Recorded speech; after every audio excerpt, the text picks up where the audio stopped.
Exposure to religion isn't important because we miss its intricacies and tricks. It's important because you absorb them without even realizing it. You don't know how deep it goes until you're waist deep in a system that runs on fear, ritual, and obedience while convincing you that it's freedom. You ever been stuck in a belief system that you can't question because your questioning is taken as proof that it's true? And that's the trap, this loopy logic where dissent becomes guilt and debate becomes confession. Then there's moral inflation, where every disagreement is called harm, deceit, heresy. And all harm is called oppression, and we've lost sense of scale, lost sense of intent, and now people are not argued with, they are sorted, and you're either one of us or one of them. And critique gets treated like an attack. Psychological safety becomes the new standard for truth. And if you feel uncomfortable, then someone else must be wrong. And this is religion at its worst, and it comes in many guises. Strength, it used to mean you could withstand challenge. Now it means you punish it. But the truth is not fragile. It doesn't need insulation or wee ritual affirmations. A worldview that panics when questioned isn't strong. It's nonsense. Strength is openness. Integrity means you are willing to be corrected. And that's why I wrote this book. Not to be right, but to get closer to the truth. I'm a heretic. And so are you. Welcome. So in part one, we venture into the tombs of tradition, right? Into those dusty vaults of church history, looking at past councils, creeds. We look at Hellenization, how Greek thought reshaped Hebrew prophecy. We examine the early church fathers, brilliant but human, and we see how they fumbled with mystery and messed up. We look at the lukewarm legacy of the church. We look at that institutional Christianity and its failings, and it makes for some somber reading. And this is where empire replaces spirit and obedience replaced wonder. We look at the Enlightenment and rationalism, where mysticism was laughed out of the room and the disenchantment of the world followed. But worst of all, any attempt to spiritualize biblical fulfillment became something of a mockery. It was seen as delusional to conceive of a spiritual fulfillment to a spiritual movement. And that the absurdity of that, I hope I capture in the text. And I think there's a lot of weight and gravity given to that. So this section really lays up the groundwork, asks the big question of how did we get so lost? How did we get so waist deep in futurism? And why is the truth so easily buried beneath tradition? Ultimately, this is the main thesis of the book, and I think it's the thing that lends credibility to the next two sections. So part two of the book is the big deciphering key, right? This is what I've been working at for 10 years, is coming up with the best arguments and presenting them in the most convincing ways. And I'm very on the pulse of modern scholarship. I went through the latest dissertations written by people fresh out of seminary school, looking at the date of revelation and all different kinds of conceivable points. If you have a question about preterism, it has been responded to somewhere in the chapters of this book. Even if the chapters don't mention the thing, it is within those chapters. I'd be very surprised if there's a single thing that hasn't been addressed. I've used the comment sections of 10 years of videos, so it should be pretty all encompassing. So we look at each prophecy and we hold it to the light of history, and I believe the seals are broken. I really do. Babylon, Old Covenant Israel, the mark of the beast, the sun, the moon, the stars. We look at the apocalyptic code and we just really smash it, right? We smash it. We talk about the two witnesses. We talk about the millennial reign. We talk about the little season. We talk about the feasts. We talk about the great white throne judgment. We talk about the resurrection, the nature of it, the timing of it, the return of Christ, the nature of it, the returning uh, time frame of that. We connect the dots, and yeah, we really scrutinize how the modern church has went wrong and how it won't even admit to the errors that are so obvious. Um, I think that's quite an indictment upon the church. And yeah, this section's truly for the seeker. It's for the Berean, right? It's not hype. It's history. And I think once you see this, you can't unsee it. I mean, that's why the last chapter there, yes, but I feel is so powerful, because it's not to say that you cannot still have more questions, but it deals with, right, in light of all of this information, if you are still maintaining futurism, let's explore that.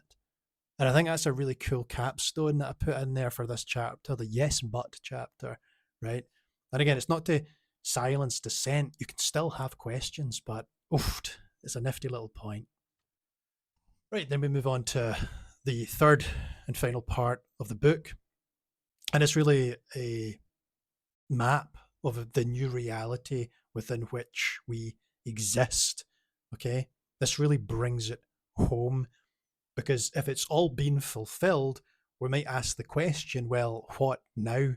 Well, this chapter really is very ambitious in its desire to answer the question. So, we enter the void left by dashed expectations. It's only important that we deal with that. And this is quite a therapeutic chapter, this void and reorientation, because it's like, well, look, you've been promised something, and that something isn't going to be fulfilled in a manner that you have been conditioned to expect it to. So, what does that mean exactly? What am I telling you with this? And really, it's quite a sensitive and quite a compassionate, empathetic way of like catching someone who might be going through that cognitive dissonance of realizing, whoa, I guess futurism isn't the answer. And you might think, oh gosh, does that make me sad? When that chapter says, no, absolutely not. Let me tell you something. Let me tell you something. And it goes into explaining it. So I think it's a good one to catch people at that point in the book. Talks about the freedom of stepping into the kingdom, not one that's coming, but one that is here, and what you can do with that and what that means in our lives. We talk about spiritual rebirth in this new era. We talk about the role of evil, sin, and society, that big breakdown on demons that we did and stuff like that. I go into all that. Don't you? I touch that stuff, right? There is nothing in the tradition that is not expounded upon, right? If it's not given enough detail, I can write another book. Another book, but I really believe that it's very ambitious, and I've been very meticulous in covering everything that I think would be interesting, given the comments that we've received over the years. Um, so yeah, we talk about how to discern truth, like the process of like what truth is. How do you relate to truth? And is it possible even to move in the direction of truth in a world that's so overrun by ideology? Yes, it is. But we try and instill something of discernment with this chapter, teach a little on that. Um, Again, not in a preachy way, just in a way that's like, here's some empirical facts, here's some scholarship on how we might approach this objectively, but also here's a spiritual perspective on this too, and I draw on different traditions to form those opinions. I show my working, right? So it's not just someone shooting from the hip. I didn't just have a shot of whiskey and sit down at a keyboard, right? I wanted to put in there things that I feel belong, right? Something so that this whole book has a flow, right? Um, Again, very ambitious, but we'll see. I'm really looking forward to feedback to see how we pull it off. Yeah. there's a critique in there on the Israel only theology. I know there's an audience for that. There's a lot of people curious about Israel only, and I think I handle that in a way that people will respect, and by demolishing that, just by giving it some a hearing, so to speak, because there are little communities online that want that dealt with. So you know, now I'm have penned something on it. Might be interested. So yeah, it presents a vision. This book it presents a really ambitious, refreshed vision. So this is a very optimistic book, right? And it ends on that note that this isn't about a shrinking remnant. This is about an expanding eternal reality, and we are all a part of it. Okay, so hope is no longer deferred. No, we're done losing hope. Thank you very much, Futurism. This is about finding a more powerful place than we were ever told to look. This is about the realization of the kingdom of God. And if that sounds ambitious, by all means, pick up a copy of the book and you let me know if I pulled that off. All right?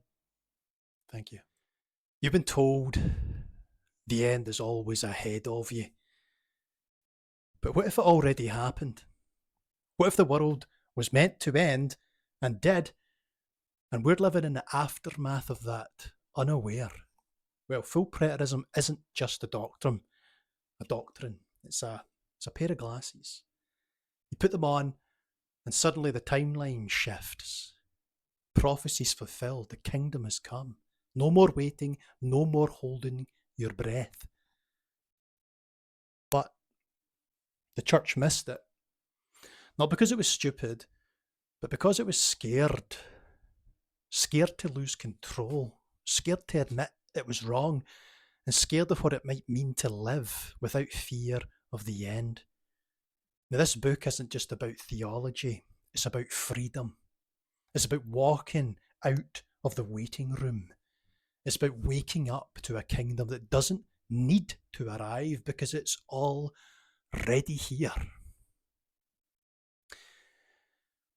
If you've ever felt like something didn't quite add up, if you've ever sensed there was more than the endless loop of sermons and someday soons, this is your invitation to step outside the loop.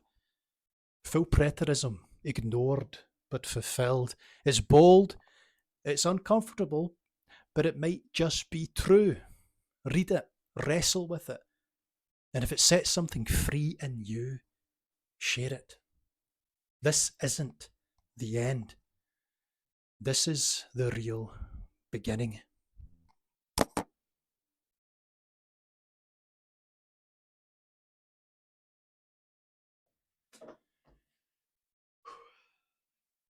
Yeah, he's gone this way, guys. He's gone right over here. That's where he's going. Big arrows. I'll see you there.